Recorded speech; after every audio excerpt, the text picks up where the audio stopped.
Hello and welcome to this penultimate episode of the first series of the What If Machine, the science meets video games mashup show where we ask questions like, oh hey, where's my portal gun? How soon till I can augment my brain? And exactly how long have we got till our robot overlords enslave us all?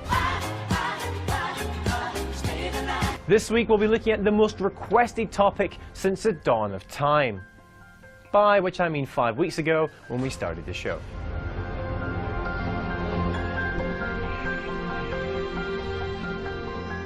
Made from cutting-edge nanotechnology, the Crisis Nanosuit transforms its wearer into a formidable warrior, a predator on the battlefield, utilizing ballistic shielding, super strength and speed, even cloaking. So, could we build a suit like this in real life? And what the heck's all this nano stuff anyway? Well, I sat down with material chemist Sujata Kundu from University College London to find out. So nanotechnology is any kind of scientific technology that incorporates any element of a material that is in at least one dimension nano.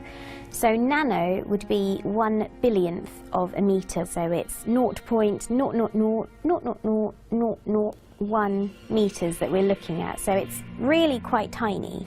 The reason it's important is because things that are at such a tiny scale display slightly different properties to a larger bulk material of exactly the same composition, so quite exciting science.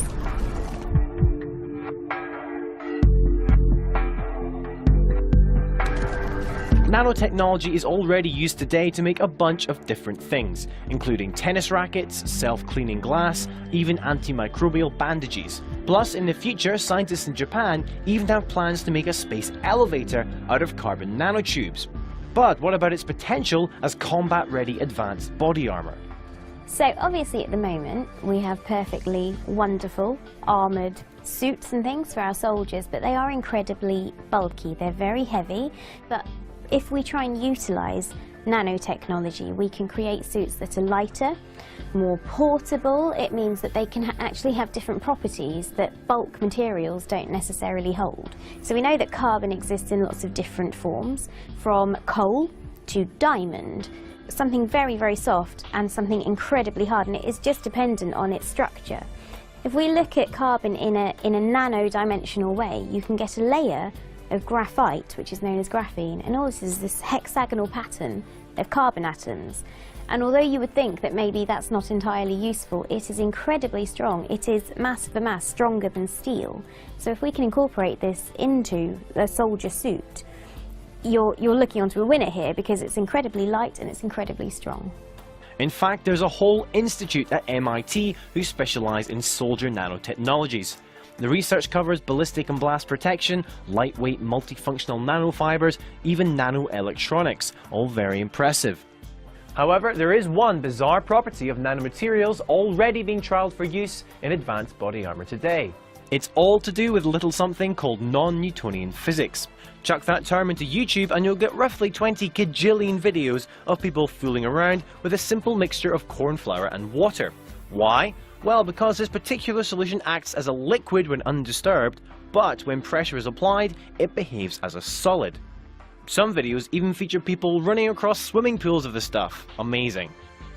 The reason the solution behaves in such a peculiar way is all down to the tiny nano-sized particles of corn flour. We asked Sujata to explain further. Your corn flour suspension acts as what's known as a non-Newtonian fluid because it goes against the normal laws of Newtonian physics and mechanics, and it resists that pressure that you're applying to it. Now this is being incorporated into things like body armour, where they are normally fluid and they mould to your body and they're fairly comfortable to wear, but as soon as some kind of pressure is applied, if a bullet is fired towards this material, it will turn solid on impact and therefore protect you.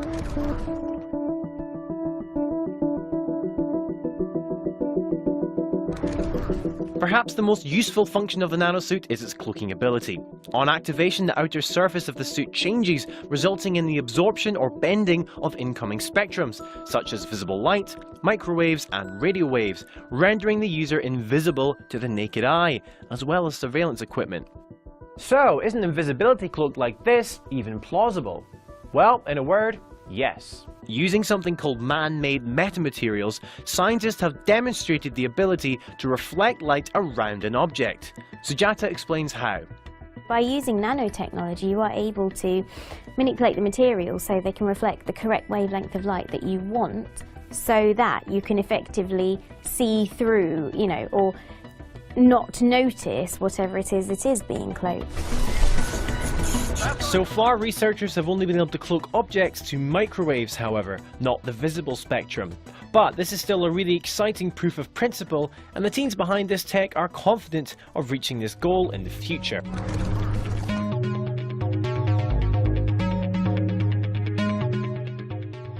So we've already heard how nanomaterials could be used to make a strong, robust suit. But what if you want to give the wearer increased physical strength, enabling them to pick up vehicle-mounted machine guns, kick cars, and generally throw enemies about the place? Well, to achieve this, we really need to move into the realm of powered exoskeletons.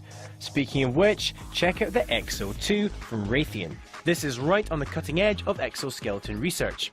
For every pound of pressure applied by the user, the device adds 17. Pretty impressive, and certainly along the lines of our Nanosuit's strength ability. So why don't we see these in action today? Well, they need a hell of a lot of juice, and currently the only viable method is to have them tethered to a power source.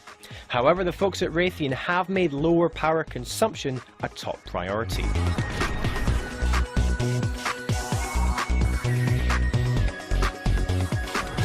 As anyone who's entered the world of Crisis will know, all of your suit's badass powers require energy. It's a gameplay mechanic which forces you to be selective about how you use your abilities, and succeeds in making you feel powerful, but yet also vulnerable.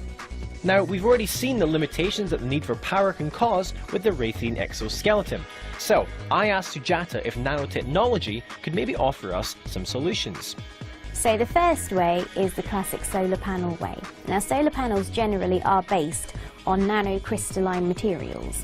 The other method is to use the temperature change between the human body and the outside environment.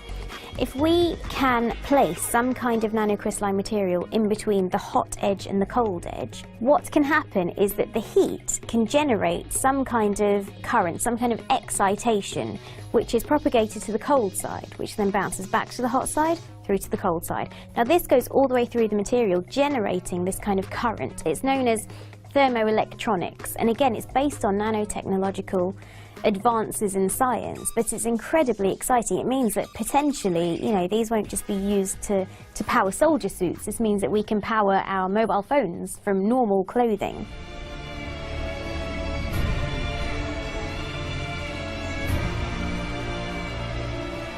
So, there seems to be nothing impossible when it comes to creating a real functioning Crisis nanosuit. Sure, there are still some significant hurdles like adapting metamaterials for visible light, or fully realizing a nano-derived power source, but every element is very much under research in some shape or form. So, how long do you think it will take for all these different parts to come together in the finished article? And in the meantime, are you excited to strap on your digital nanoboots once again for Crisis 3? Let me know your thoughts on all this and more in the comments box below, or you can bug me directly on Twitter at CamFrazRob using the hashtag WhatIfMachine. Oh, and don't forget to subscribe to the show on YouTube so you never miss an episode. See you next week.